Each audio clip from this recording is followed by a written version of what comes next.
Good morning, everyone. I'm Jennifer Entwistle, and I am the co-director of the Newburyport Literary Festival. This is our 17th year of bringing authors and readers together and our third year as a virtual event. So thank you for joining us this morning for Books That Thrill. It is my honor to introduce our panelists. We have Erica Ferencik. She is a graduate of the MFA program in creative writing at Boston University. To research her books, The River at Night, Into the Jungle, Girl in Ice, she ventured deep into the remote forests of the Allagash territory in northern Maine, rafted the Amazon River in the jungles of Peru, and explored the desolate iceberg-packed fjords of Greenland. We also have Heather Gudenkauf. She is the Edgar Award nominated New York Times and USA Today bestselling author of 9 novels.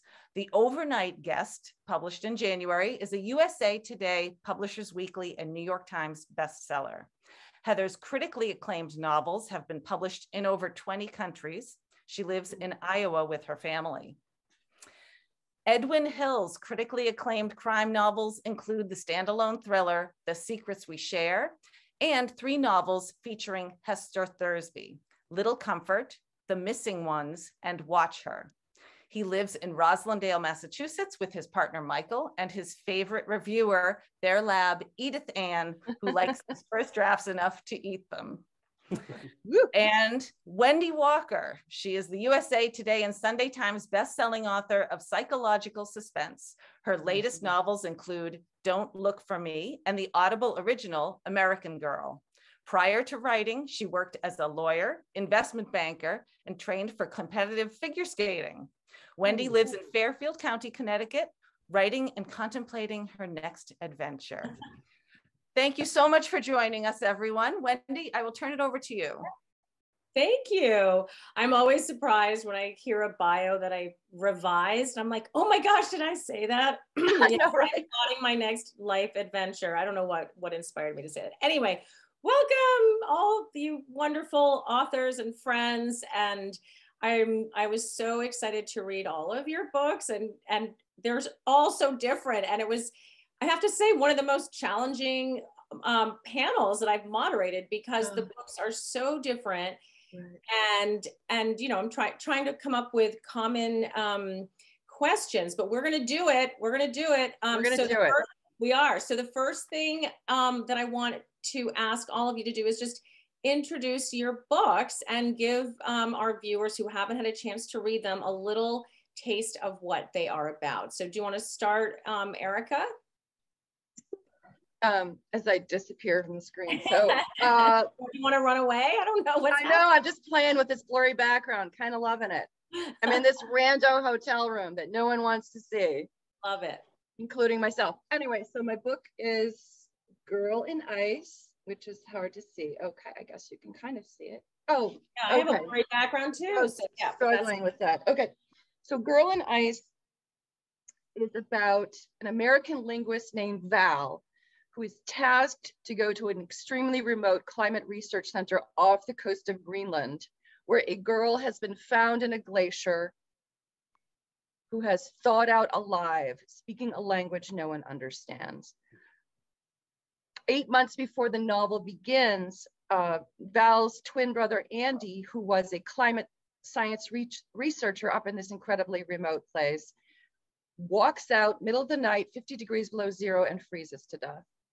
Now, Val, of course, is torn up by this, and she doesn't know if he took his own life or if there was foul play up there in this remote place.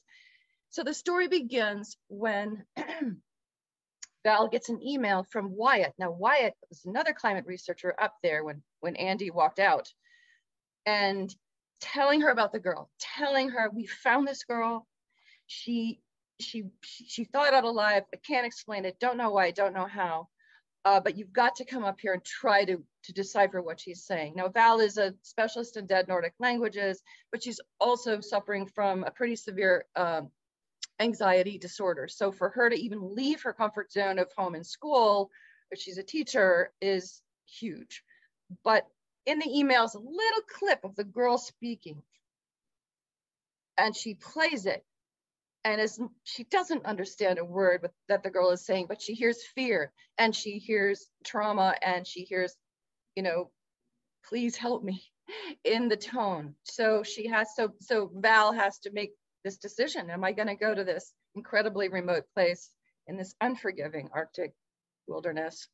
And so she goes. And then, so the story is a thriller and it's a mystery and it's suspense. Pretty much touching all those boxes. So that's Girl and Ice. And yes, and it's awesome. And yes, and I love the way that you describe the setup for the book, because that carries throughout the entire novel, is that bond between Val and Sigrid, right? Is her name? Sigrid, yes. And and the emotional pull to help this girl. Right. So Heather, tell us about the overnight guest. Yes, the overnight guest. So this is the story of Wiley Lark. She is a true crime writer, and she's working on her next project. So she actually travels to the setting of a brutal crime that had taken place 20 years earlier. And so she leaves her home, travels to the middle of nowhere, Iowa, settles into an old farmhouse where this crime had been committed. And of course, Midwest weather, very unpredictable. A 100-year blizzard blows in while she's working, and she becomes completely isolated from the world around her. But as she lets her dog out, the dog discovers something in the snow. And as she goes out to investigate, she finds a child nearly frozen to the ground in the middle of nowhere in this farmyard. So of course she brings the child in, and there's this mystery of who this child is, where they came from, and what's going to happen next there. And soon they find out that there's someone who's willing to brave the storm to get inside the house and to them, no matter the cost. But interwoven with that story is Wiley's, the actual true crime book she's writing about the crime that had taken place 20 years before. So we travel back in time where there is this two young girls, 12-year-old girls, best friends, and they're at the farmhouse, enjoying an overnight together before they go to the state fair. And this horrific crime happens at the farmhouse. And that's what Wiley's writing about. And then there's a third narrative that I like to call the mother-child thread. And I don't like to say too much about that, but they're two people who are put together in a very unusual circumstances, harrowing circumstances. But as the book moves along, the three narratives come together, and you see how they all are intertwined. And so, yeah, that's the overnight guest. Yeah, and I love how that thread, as you described it, you really have no sense of time or place for it at all. It's really just this dynamic going on within this family, and there's no context for it. And so it adds, that little element of intrigue as you move through the plot. So last but not least, we have Edwin Hill with The Secrets We Share, which, oh my gosh, my blurry background. You hold, yeah. So dive in. Oh, sure. So thanks everyone for coming today. Excuse me. So this is my first standalone book, The Secrets We Share. I'd written a series before that. And this one was really fun to write. It's about two sisters who grew up just outside of Boston. And when they're 12 and 14, a terrible thing happens to them. It happens in the first chapter, so I'm not giving anything away. They find their father bludgeoned to death behind their house. So that happens in the 90s. And then we fast forward to today. And the two sisters have grown up. They both live in Boston, but they're very, very different. One, Natalie, she's the one who actually found the body. She is a Boston cop. She's very reserved. She's a closeted alcoholic. She's very by the book. Her sister, Glenn, like Glenn Close, so you're not confused.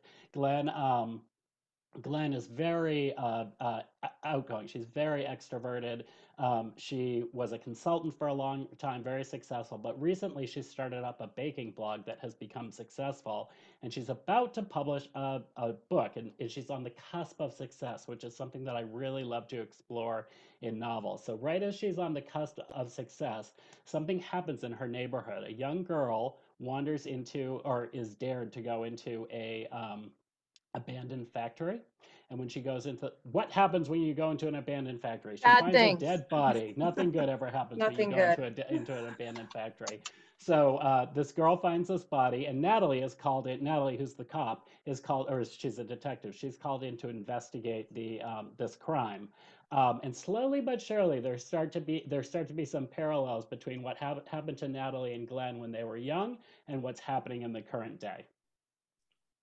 Yes, and you also work with different time frames and a sort of mysterious narrative thread as well.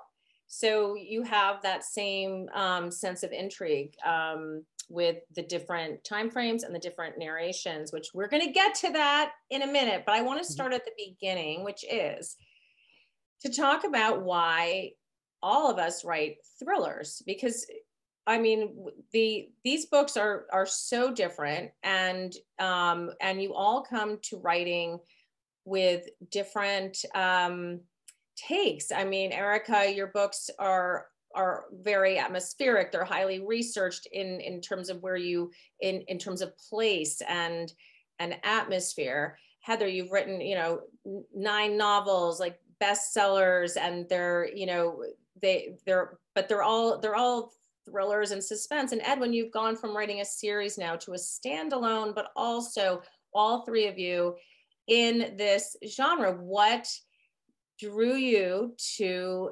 writing suspense / thrillers when clearly you could have written anything? Erica, do you want to start? Sure. I mean, I just love to be scared. I'd love to have the pants scared off of me.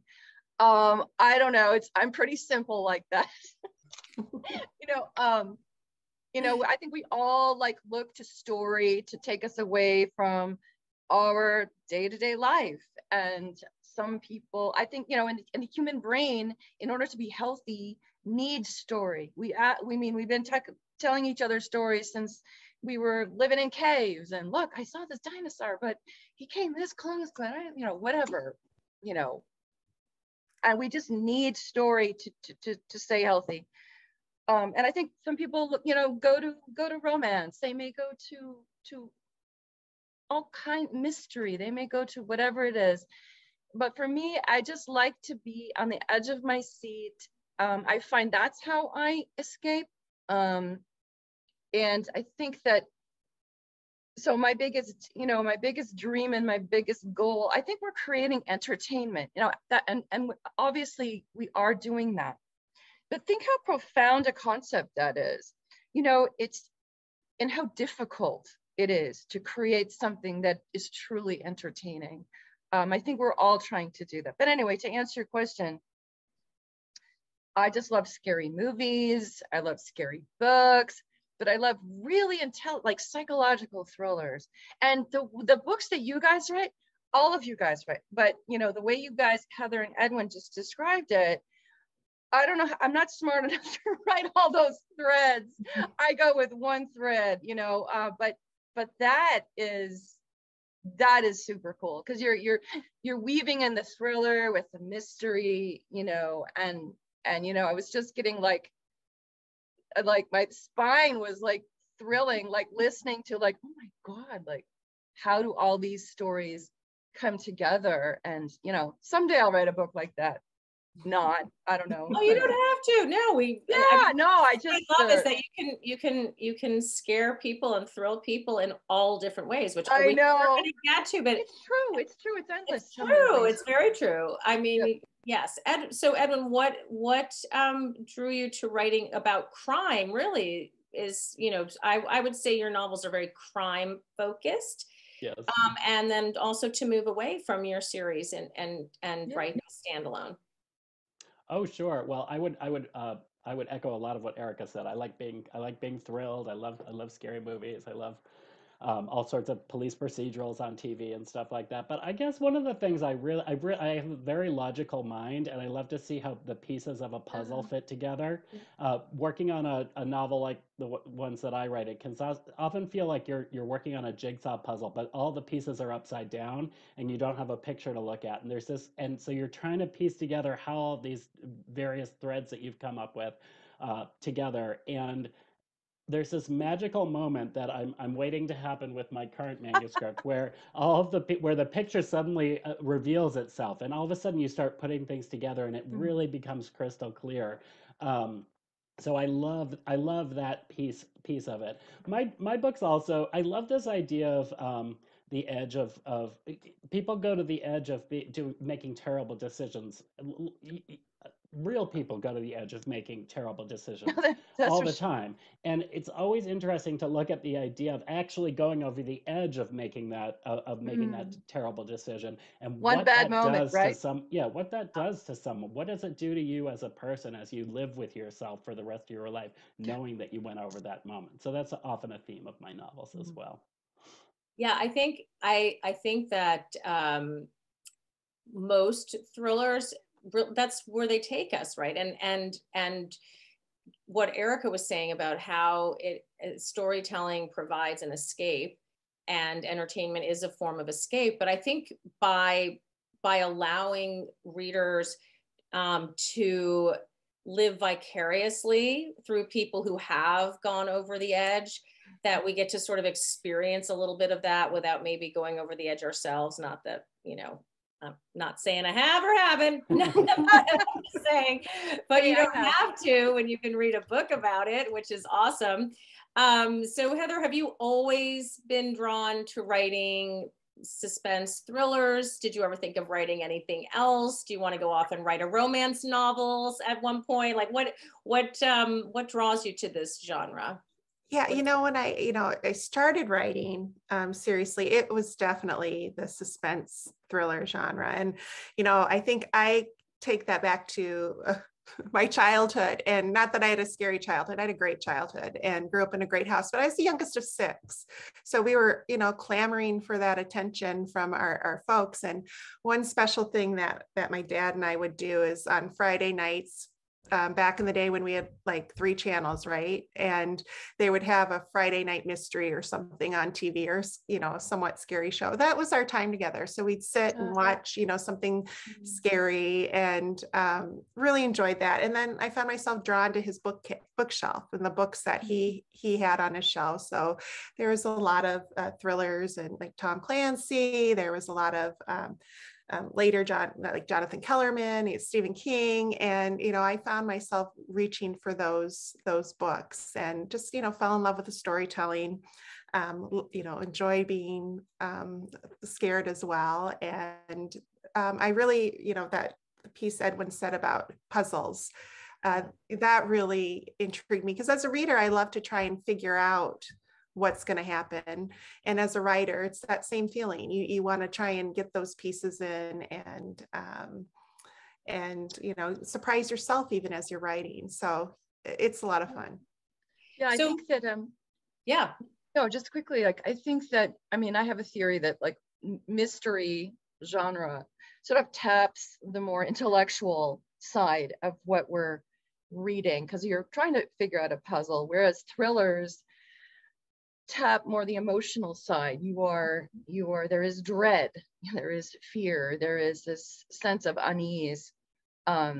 So I think the combination is so successful, but I do think I veer more toward the thriller genre, because I did, unlike you, I did not have, I had a childhood from which I can access all kinds of fight or flight response and dread.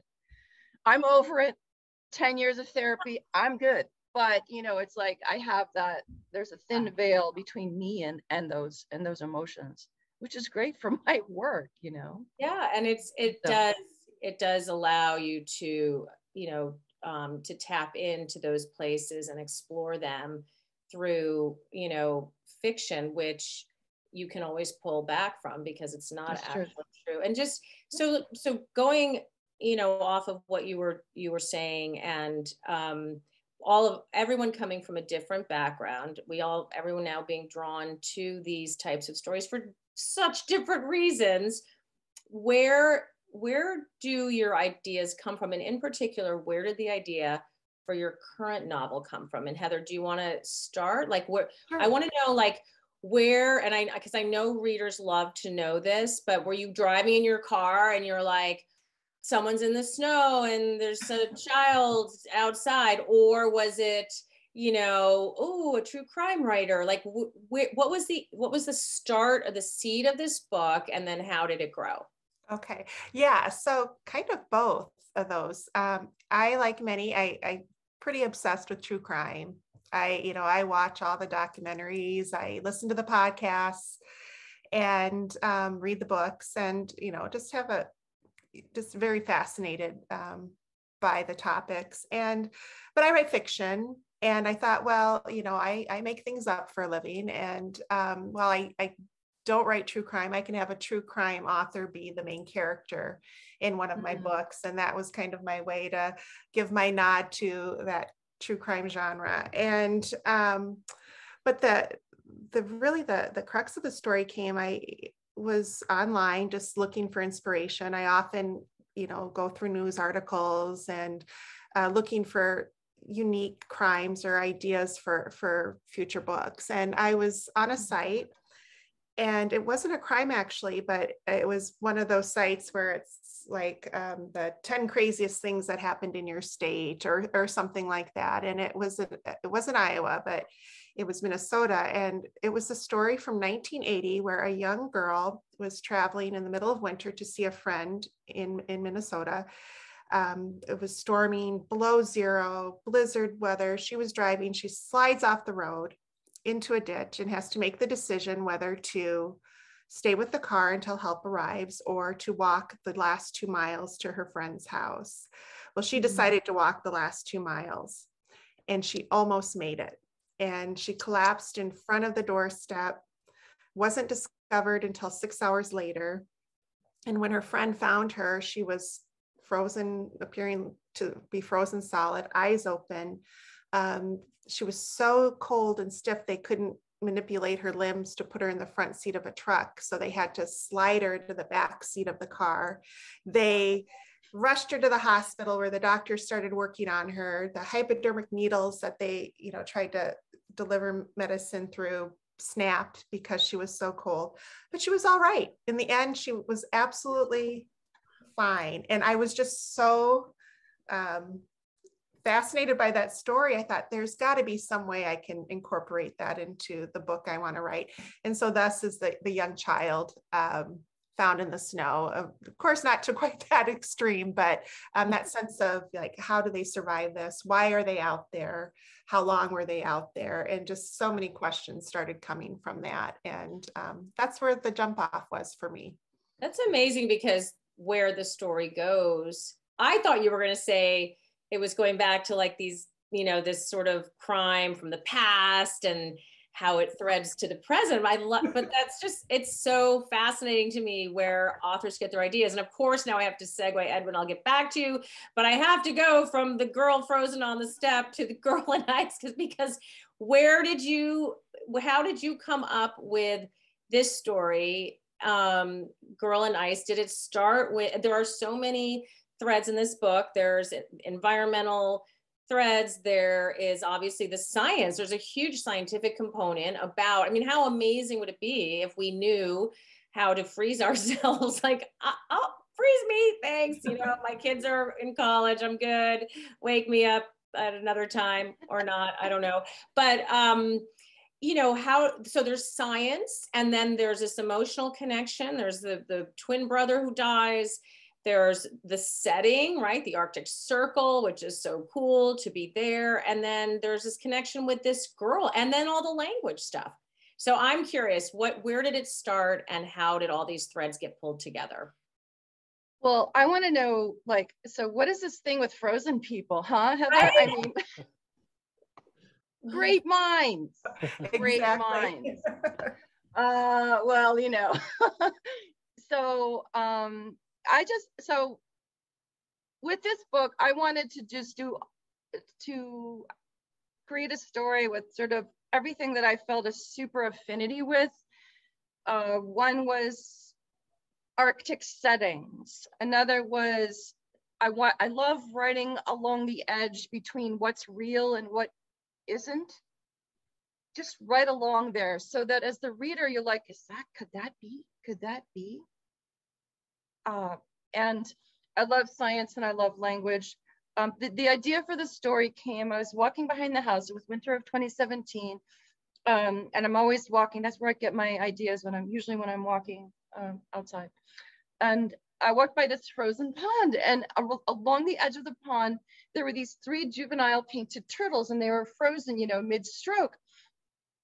And they didn't look alive. Their eyes were open. They didn't look alive, but they didn't look dead.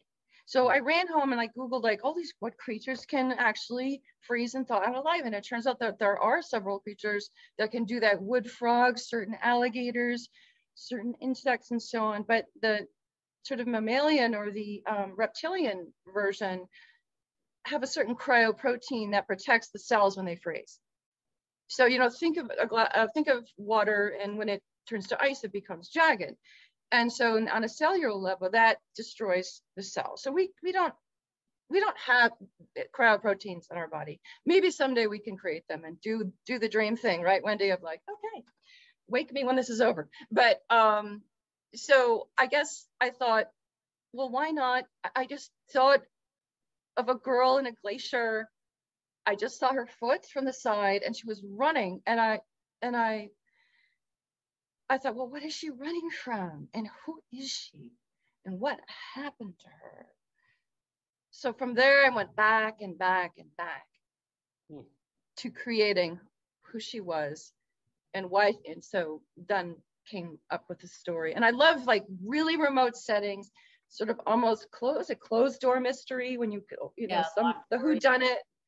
It has to be one of them, kind of things. Yeah. So thriller, so on the edge of real and unreal. Science elements, some of them are quite real, some of them I kind of made up. And language, I love language. How do we, what are these things, these sounds we're making, and why do you understand them, and how culture is so interwoven with language and vice versa. I mean, there's a beautiful word in Japanese that means the beauty of aging. And we don't have that in our culture because we don't find beauty in it. We worship youth and sexiness and all of this stuff. But but there is beauty in aging. And there's a beautiful Greenlandic word that refers to that sense of ecstasy when you feel like you are one with nature. And we don't have that word. Yeah. But it exists. But it exists. Yeah. I love how you have all of these sort of intellectual thoughts, but then it's these frozen turtles that you came across, and then how that sort of allows you to pull all of these threads together around a theme. And Thank you. I just know I love hearing where all these stories come from. And Edwin, you don't have any frozen girls or people. What's wrong with you? Girls. What's going on? Why are you on this panel? Somebody, this is the frozen people panel. At least be drinking a cocktail with some, I don't know. No. 11 o'clock in the morning. But so tell us where the idea, because your book also has so many strands, and I don't want to give too much away, but you play a lot with identity of who we are when we're younger, traumas that happen to us and how they shape us going forward, and just really identity. And then of course there's a lot of crime. There's a lot of police procedural stuff. So which I know is something that you're very used to writing from your series. But where did the idea for this standalone, where did it start? What was the Oh, sure. first My moment? idea came from a much simpler place than either of my co-panelists. There were actually 2 seeds to this novel. This novel had so many false starts, I have to say. When I first proposed it when I wrote the proposal for my editor, It was set in New Hampshire at an elite private school. It wound up moving down to Boston. I got rid of the private school. There were lots of changes in it, but the initial seed for the novel was very simple. It was that smell elicits memory. I smelled something, and I had this vivid memory that came with that thing. And then I wanted to take the idea of how that kind of memory could play out in a mystery like this. Um, so I worked with that, and that there is I don't it's actually I don't want to give anything away, but there is this thing that happens. There's a sense that one of the characters uses in the novel, and that thing stayed even as I dropped the private school, even as I dropped New Hampshire. That stayed, even as I dropped like character after character.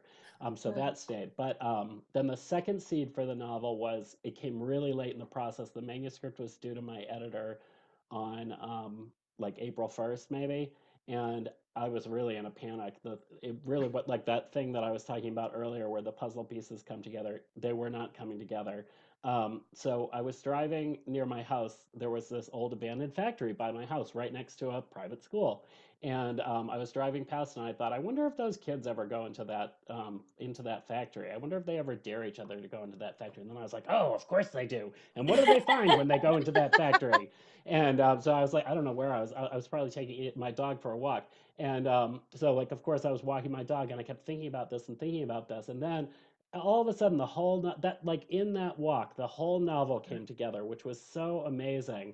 And I added a character that there's a POV character in the novel. This girl named Mavis. She's 12 years old. She didn't even exist in the novel 2 months before it was due to my editor, which was a little freaky. So then I wove Mavis into the story. I wove what happened in that factory. That factory has now been torn down and replaced by condos, of course. But I wove that in, and that's where the novel sort of came from those two ideas. One at the very beginning and one almost in the 11th hour. And that's really, I mean, that's when I think about the novel, like when I was just reviewing my notes, I'm like, oh yeah, the factory and the dead guy and the factory and Mavis. Like that was my first, recollection. And from there, I was like remembering the rest of the story because I read it a few weeks ago. So it's so funny that was almost an afterthought. And I love hearing these stories, because I think for aspiring writers and out there, just to know that ideas can come from anywhere, and that you really have to, if you want to, try to find ideas for a novel, anything that sparks your interest, or either intellectually or driving by a factory. I once ran past a plastic bag on a running track, and my first thought was, plastic bag, asphyxiation. I wonder if, it's not like, that's not normal. But as a writer, like, you just learn, like, right, to grab hold of every little thought, that anything that's out of place, unusual, and see where it can grow. So let's get in. I want to dive into where you go from there and your process, because I have a hunch that each one of you has an extremely different process for writing. Now, sometimes we call this either plotters or pantsers, meaning you fly by the seat of your pants. But where do you go once you've sort of started putting these threads together? Well, I know, Erica, I want to start with you this time, but I know you go and put yourself physically in that place for like long periods of time, which I like, am so envious of. But how do you go from these ideas to drafting your novel? Do you plot it out? Do you go to the setting where it takes place and immerse yourself in the setting and look for more clues? Do you sit in a quiet room and let all the ideas percolate in your head? Do you just start writing and see if the characters speak to you? What is everyone's process for getting from the idea to the novel? Erica, you're up. All right. So I've been writing for 35 years, close to, oh God, long time. And I have a lot of novels in the drawer that were, and that's where they should stay.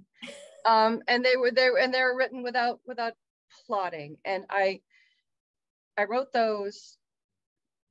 I spent many, many years writing screenplays, which taught me structure. I was a director of development for a film company. I've read over 1,000 screenplays. So that taught me structure. So, but anyway, to get back to your question, I'm talking about ideas, like where ideas come from. It's profound and mysterious, right? Like probably we can't even explain to ourselves why really we write about what we write about. But I think a really important thing for writers to do is really vet the idea, because you're going to spend 3-4 years if you commit to an idea, being passionate about it, being fascinated by it, having to talk about it. I mean, here I am. I had this idea in 2017. It's 2022. Okay, it's 2022, right? Anyway, so so it's a really important to vet the idea, sleep on it, you know, make sure you're passionate about it. And for me, it's like, is it a story I can tell? You know, I'm only going to have one brain. I only can see through one set of eyes. Whether I like it or not, I'm always going to just be me, which is so frustrating, but that's another story. So the idea has to be really, really good. And then for me, having learned the hard way, so I'm the strict plotter, you know, I take it, I taffy out the idea, 3-act structure, and then I spend between 4 and 6 months writing an outline, a very detailed outline. For all my books, my outline is at over 100 pages. And when I say outline, there are character studies in there. I don't deny myself snippets of dialogue if they come to me. I don't lose anything by doing this. And then, because I have no idea how to, you know, make something happen on page 284 that should have been set up on page 25. I'm not smart enough. It's not going to happen. So that's what I do. And then I spend the next 6 months, you know, writing the novel full time. And that's, you know, how I do it. And I really learned a lot writing screenplays. I have to say, I'm totally shocked. I thought you were a pantser, full on. Oh my God, no. I don't know why. I just did because your books are very linear and yes. See, that's the only way I can think. They're linear and they're usually one point of view, and they move forward, and the propulsion and the suspense really comes from forward action, which is something I think pantsers can do. Like, because you can just keep, you know, like, okay, what would be fun to happen next. So I love that I'm a plotter, so I love that you're a plotter too. Absolutely. But you're you know, but there are a lot of complicated threads in, even though your books are forward action and one point of view, there are a lot of threads that are woven in, and a lot of characters and a lot of science. So I can see how you would need to figure out where to drop those in carefully, because as I think for all of us, you're asking a lot of the reader to slow down and read anything that is like factual, procedural, scientific evidence that's not plot driven. That's a lot to ask the reader to stop wondering whether the character is going to live or die, who the and to interrupt you, it's like I am excruciatingly aware that the story always comes first, and you guys, you know, as writers, we know that. We know that the story comes first. I don't just drop in climate change stuff to drop in climate change stuff because I think it's going to be topical. How boring. I mean, you know, watch a documentary on climate change if you want that, you know. What is this thing? If you want to send a message, call Western Union. You know, if you want to tell a story, tell a freaking story. So Edwin, pantser, plotter, what's your pantser, plotter, what? Yeah, what's your process? Know, I'm starting to figure out my process after many years. But my books tend to be pretty character forward, so I've just kind of figured out. I do this process where I write what I think is a first draft, where I'm figuring out who each of these characters are. Most of my novels have in fact, all of my novels have multiple point of views. I figure out who the characters are, who those point of view characters are. I sort of fool myself into believing that it's going to be the first draft and that I actually know where I'm going. I usually get to about 60,000 words, which is for anyone who doesn't think in words, is about 3/4 of a novel, a little less than 3/4 of a novel. And I toss that whole manuscript out and I start from the beginning again. Because Oh at my that God. point, at Oh that my point, I'll God. have I'm sorry. known, I feel faint. I feel I faint. know. at that point, I'll have eliminated characters that don't matter to the plot. I'll have figured out which voices I really want to explore. And at that point, I become more of a plotter because then I do use just like Erica does, I use a standard 3-act structure. And I figure out where my plot points are. And I also figure out, this goes back to the idea of the puzzle. I go back to who knows what in the story. So when you write a multiple point of view story, each of those characters brings a piece of the story to the mystery, and none of the characters is going to know all of the mystery. I always say that the reader is the extra POV character, because at the end of each of my novels, the only person who really knows what happens is the actual reader. Wow. I love that. I'm learning a lot here. I will say I've finally come to terms with that 60,000 thing, and like I know that it's part of my process, and I'm hoping that's going to make things easier now that I've admitted that to myself. Just accept who you are and let it be, because you come up with an amazing end result. And but man, that would kill my soul. I'm just saying. I mean, oh my gosh. Oh I get upset when I have to cut off 2 pages of dialogue. It's like, I know. No, I weep for days.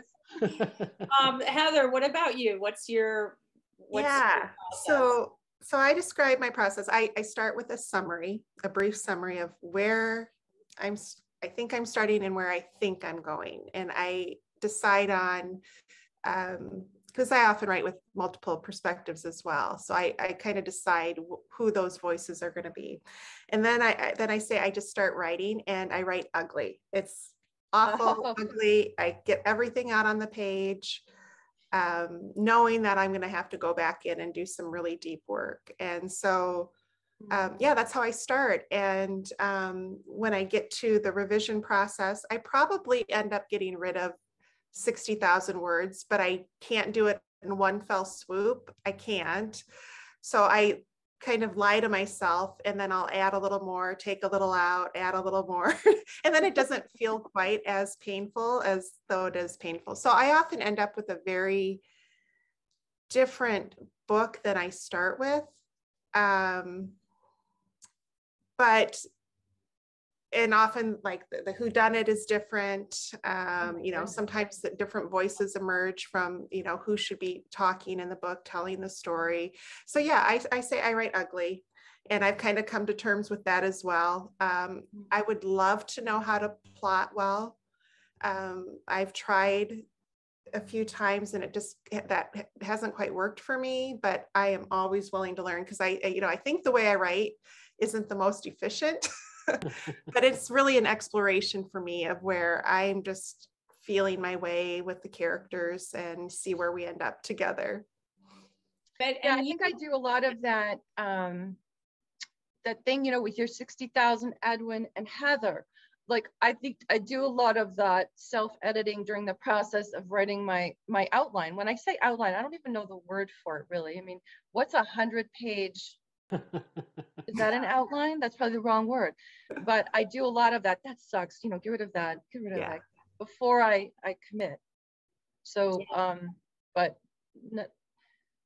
and I like to think that I'm not sucking away my creativity by doing that. Like, I do go back in there and I do find all kinds of ways that it feels fresh, because we can get tired of our own story. We can get tired of our own story. Oh my gosh. God, right? That's like all of you get stuff down. You start getting stuff down on the page one way or another, whether it's sort of the sketchy outline with dialogue and ideas, or a first draft that gets chucked, or if it's, sort of a brief outline and then a first draft that gets sort of changed slowly. But there's this process of living with the story somehow, either in your head and the process of getting it out. It sounds like, at least, and that's for me as well, the process of getting dying of curiosity. How do you do it, Wendy? Please tell us. Oh, I do an outline. Okay. But it sounds like it's similar to yours in that it's all the disclosures. So I have a list of all the disclosures that have to happen, because I also usually write with multiple points of view. Right. So, and I need to know where those disclosures drop and who's going to be making them. Do you learn them through which character? And once I figure that out, that's my outline. Like, okay, this person finds the gun, this person discovers this, and then this person doesn't discover it until later. And so I try to at least know where that stuff happens. And then I feel less anxiety when I'm writing the rest of it. But everybody, it's been different with every book, the extent of the outline. So I love that. And I'm just checking the time. I don't know how many questions we have, but do we have questions we need to get to? Do have a few. So I wanted to. So let's do that. Okay. And audience, feel free to keep adding to the list. So, but we will take some of the ones that we have right now. And I love this question from Laura. What is the last book that kept you up too late reading? Oh my God. Can I answer? The Push by Ashley Audrain. Holy cow. Like a whole redo of the Bad Seed,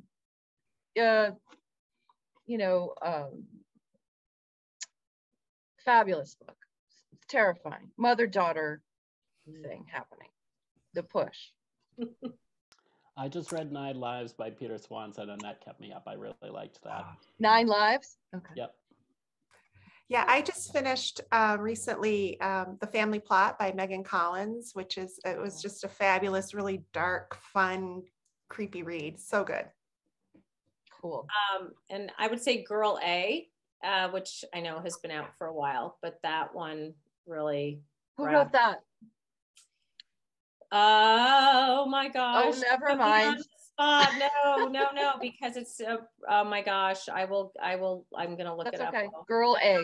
No, Girl A. I'm looking it up right now because I loved it so much. I just found it online, and I downloaded it on the Kindle, and I'm looking it up. So ask another question while I look it up. All right. Well, people are clearly interested in what you all read. So another question here from Anissa.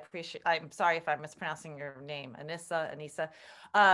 What is a book that you have read recently that we would be surprised that you read it? I know for me, it's Abigail Dean. Abigail Dean wrote Girl A. Well, I just read A Natural History of the Future. I read everything. I read nonfiction. Well, I don't read everything. That's not true. Anyway, it's called A Natural History of the Future by, I don't know, Rob Roth or something like that. And it's about how, yes, we're destroying the planet, but the planet will live on with different life forms. Absolutely fascinating. Absolutely terrifying and just, puts us in our place.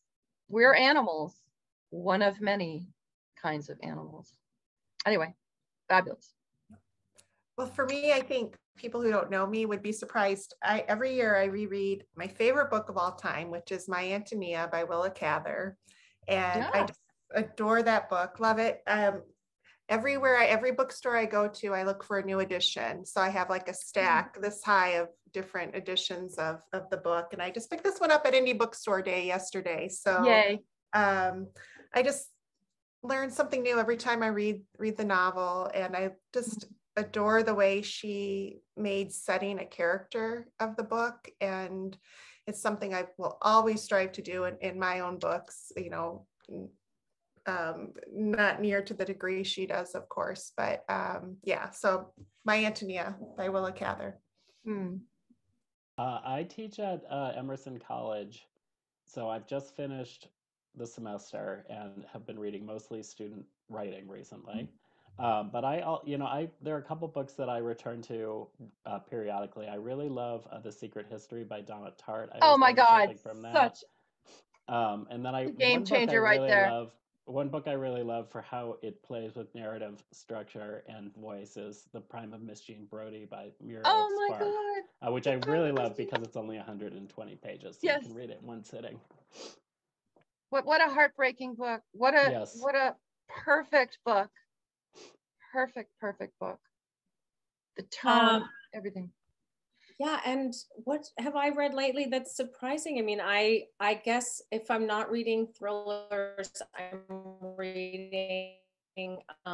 actually reading financial news. Oh my gosh, like trying to learn about Bitcoin and trying to stay current. I mean, that's really what I read. I go online and I read it online, and I don't read a lot of novels outside of my genre. I think because I'm always blurbing and reading for panels and things, Right. And trying to learn too from the craft. So yeah, makes sense. So Tom asks, what is your average workday like for writing, and where do you write?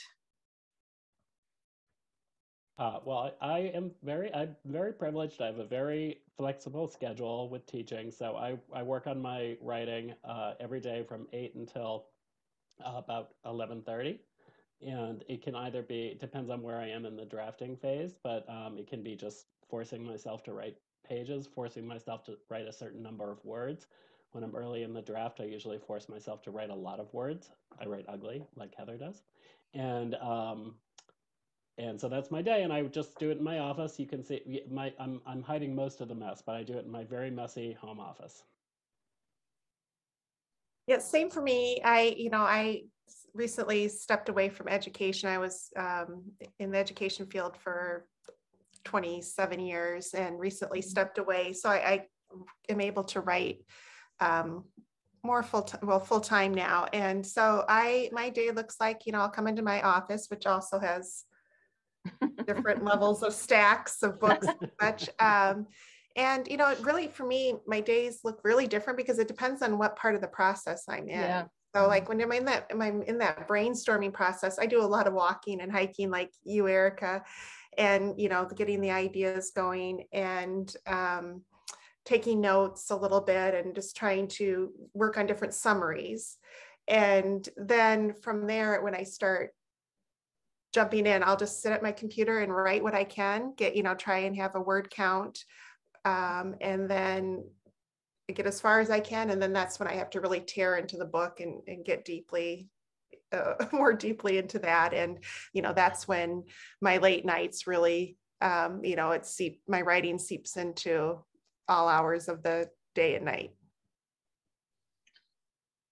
So I'm a solid second shifter.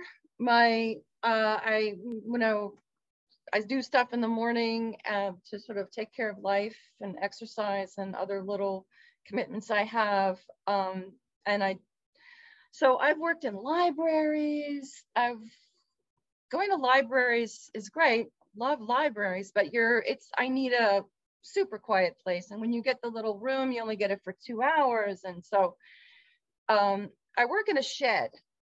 I write in a shed. I cannot work in my house. Too many housey things, everywhere I look, oh, that needs to be fixed. And I got to do laundry and like that. So I can't do that. So I work in a shed and it's on our property and it's really simple. It's rehabbed kind of. And there's a big window and I can see animals, I see coyote and deer and now turkeys, right? Where I think they are my spirit animal. But anyway, so I love that. I love working when it's getting dark. There's something about darkness and that dusk thing that really helps me leave the world I'm in and go somewhere else, and which I really, really need to do. And I need silence. And in this world, finding silence, I don't know about you, but so I've got the white noise things going and so on. And so winter is a really good season for me to really do the hard creative work because it's cold and the kids are inside and it's nice and dark and cold, like my heart anyway, which I can access during that season. So yeah, that's what I do. But I like you, like there are different stages, there's the thinking of the story and lots of, And then, but when the hard writing, I have to go into the shed, which I call my studio. On good days, I call it my studio. On bad days, I said, go to the shed. Someone needs to write a novel about you writing in your shed and some like, just like have this, I mean, that just conjures up all sorts of like great thriller plots. There's no more lawnmowers in there. We got rid of, I mean, it's not like that. I mean, we redid it a little bit, but it's really simple. No distractions. Don't call it a she shed. I'll have to kill you. Well, someone in the chat said that this would make a good reality show, The Offices of August. So Erica, you can be the first episode.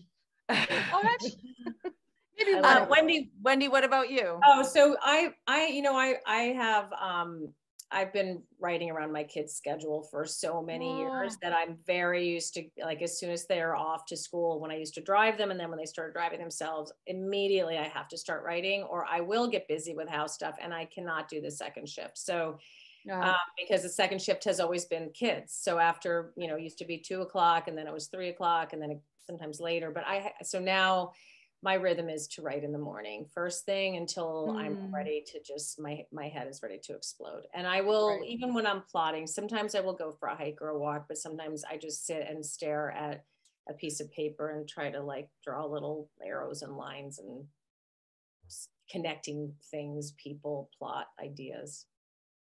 Yeah.